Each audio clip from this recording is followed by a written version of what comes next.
Well, good morning, everyone, and thank you to the early people this morning already opening and sharing lots of both really useful information, but also I love the opening invitation that really this morning's network is very much about collaborating and connecting. So it's really my pleasure this morning to share with you in the next 15 minutes, not more than 15 minutes, the sort of a little bit of information which is really all about networking and collaborating. So ASTP, for those of you who haven't heard of us, have been around for about maybe more than 20 years, but we are in fact a pan-European members association, as it says here on the screen, for professionals who are involved in knowledge transfer, particularly in that interface between research centres, universities, medical centres, research organisations and industry as potentially the end users of the early innovations. And this is the community that I have the privilege of working full-time for.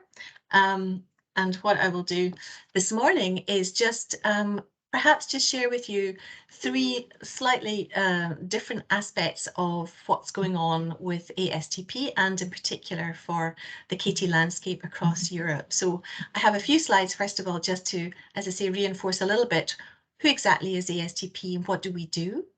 Then I have a few slides, 2 or 3 slides, just sharing with you right now what I maybe call the hot themes and topics in knowledge transfer, is in which ASTP is directly collaborating and involved in discussions around, particularly in the EU, of course, which is our main area of activity. But we do have connections with other organisations that operate in a more global context. So in the same way as research is a very international and global activity, I think we all know and appreciate, as we especially just been hearing about the PCT processes, that intellectual property knowledge transfer is also a very global activity. So it's important that we maintain links and perspectives that can help us all in our individual jobs. And then the third area I'd like to share just is some examples of the last couple of slides about where we're really involved in, again, this word collaborations, but collaborative capacity building for the innovation sector.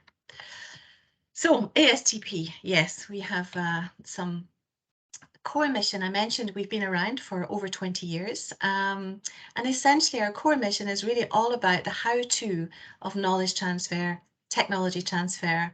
There are lots of different phrases for the same context, but it's really about promoting and professionalizing knowledge transfer practice, ultimately, so that the impact of knowledge of public research is really enhanced, both from an economic but also societal benefit point of view. And that's really where our whole community came together as people who are frontline engaged in this activity. We're very much, as our values slide here mentions, we're very much by members, for members, as with most member associations. We do a lot of things, in fact, almost everything, with volunteers and with our community of members. But almost everything that we are engaged in is also open to non-members. So we're really, spend a lot of our time engaging in lots of activities where it's a mix of members and non-members. So I like to think that we're a very open community, and really all about, we have over 1,400 members, as you can see, over 54 countries. So we have quite an extensive network. And again, membership comes from both the research community, but also from those working in industry whose responsibility is to build these relationships back across with the research sector. Although having said that, the statistics, it's probably fair to reaffirm our European focus in that probably 80% of our community of members actually is based in the broad European territories, and probably 80% from the academic and research side rather than industry. So, short slide overview of the core activities that we simultaneously juggle. As I said already, we have boards and committees of individuals from our membership across the community who are driving all of these activities. So one aspect is that we are very interested in what we call advocacy or advocating. And that's what we try to do. We bring together the interests of the members, where there are policies being developed and opportunities being developed across the scope of innovation, knowledge or technology transfer policies and other relevant matters. And I mention here, for example, next week on the 29th of November, we have a free online webinar, which we call our EU Forum, and we invite members of the European Commission and other EU active communities to share updates on activities and policy matters. So at the end of the presentation, there's a link to the invitation should you wish to join. But we also deal directly with organisations like the EPO and OECD and WIPO and many other organisations. Educating is a very critically important core function that we do. So we really are all about facilitating the exchange of good ideas and maybe even to be described as best practices amongst knowledge and technology transfer professionals. Very much about strengthening your networks. So we run a series of training courses. I'll show you a little bit more detail in a second. We're also very interested in the kind of gathering momentum around recognition that knowledge and technology transfer really is a professional activity. So not just engineers or patent agents, but even people who are knowledge transfer professionals ought to be supported in their skills and career development and in recognition of the type of activity and the importance of the work that is done to promote knowledge transfer. So we are a long-standing association member of an international alliance promoting this kind of professional recognition and accreditation. And connecting comes back again and again and again, as well as connecting individuals. We're also very excited that for over 10 years now, we have been hosting what we call our NAC. As you all know, we live in a world of acronyms, the National Associations Advisory Council. So some of you, and I know certainly some of the people, I recognise many of your names present this morning, are members of national knowledge transfer or technology transfer associations. For example, our colleague Hanna Kosova and Christian Gurba are here today from Poland and from Czechia. It's a really interesting network, and I'll show you a slide later. But this is a community where we have, as part of ASTP, we have a member from all of the national associations, both formal and informal, of knowledge transfer professionals who are coming together under the umbrella of ASTP to share information and to drive some great initiatives, including some of the advocacy work and some of the sharing of best practices. So this is the core of what ASTP as a members association, also open to non-members, is all about. This is a take-home slide. I think all the slides presented today will be available for you all afterwards.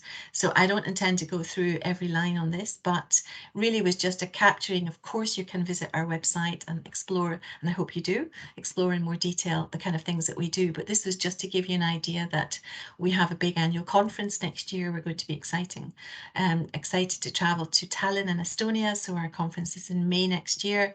We also gather data and metrics. We connect people and experts to both formally and informally exchange. We have special interest groups. We run online webinars, some of which are for free. Would be most welcome to join, and more information later. We do accreditation, customized training. We're also hands-on. We get involved in EU-funded projects where technology transfer, knowledge transfer, training, expertise, capacity building is one of the core objectives of such projects, and I'll share some of that with you in a moment. And again, we work not just, of course, with the ASTP community, but we have lots of other strategic alliances with other innovation associations, and that really opens up all sorts of reinforced networking. So we're really happy to do all of that. So what hot topics are we currently discussing and with whom? Again, just a bit of insight. We obviously have a close relationship with the different parts of the European Commission. As we all know, the European Union is a key driver of much of the research and innovation and economic and societal developments that we are all individually and collectively, nationally and across Europe driving forward. So for ASTP, it's really important to be in direct contact with the relevant units within the European Commission, and we're very excited that we do that. And in particular, we've reinforced our ability to do that by identifying an extra volunteer committee, which is called our EU committee, and they're helping to identify and keep these connections live. And some of us, in fact, are going to Brussels later this week for some of these discussions. So, for example, you can perhaps not be too surprised that we are absolutely involved in the general principles for knowledge valorization, for the emerging codes of practice with the community. Many of you might be aware of the Smart Use of Intellectual Assets Code of Practice, which is about to be launched, and the other one which is focusing on the use of standards for researchers. There are lots of other topics. Embedding knowledge transfer within the Horizon Europe funding programme is really important. We're also curious about the upcoming topics that may impact on knowledge transfer. So we're really interested to keep close and be involved in understanding what the innovation agenda looks like, what the Observatory of EU Universities might look like, and reform of research assessment, for example. Also, for those of you who are more involved in the collaborations and the legal side of things, the horizontal block exemption regulations for R&D and for tech transfer have been around for many years and are currently being updated and reviewed, and we're part of that conversation. We also don't just deal with the European Commission, but some of the other organisations and institutions like the European Innovation Council.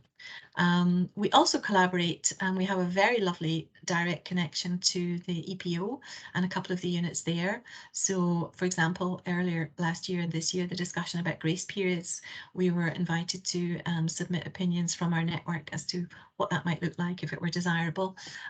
Various other aspects also with WIPO and with the International Accreditation Organisation I mentioned earlier, which is the ATTP.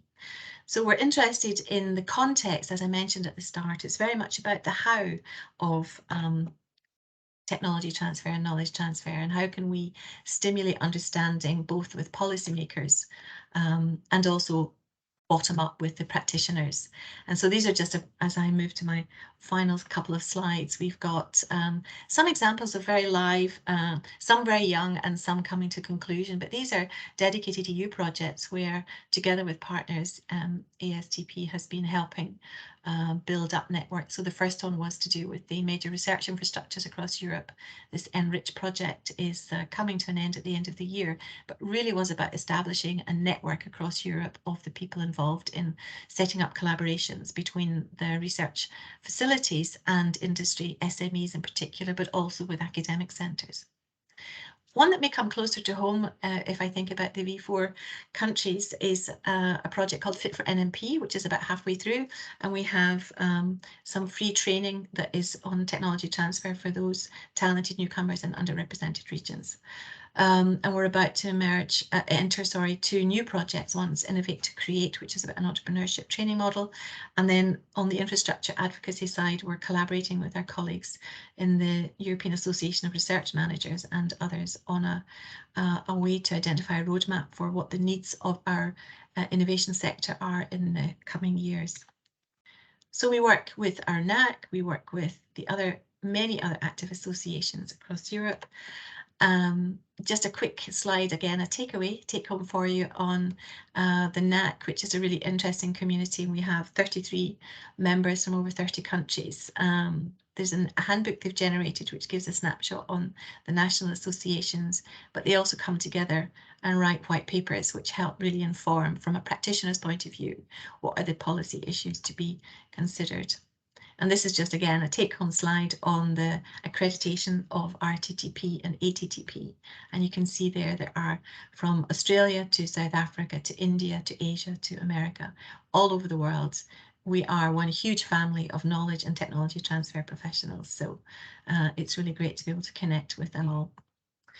And this is, again, a final take-home slide. As was mentioned, I will be very happy to answer any questions at any point, either later this morning, but also on this slide, there are some invitations to some free events coming up. I mentioned our EU Forum on the 29th of November, the Fit for NMP training. We're actually coming to Prague in person.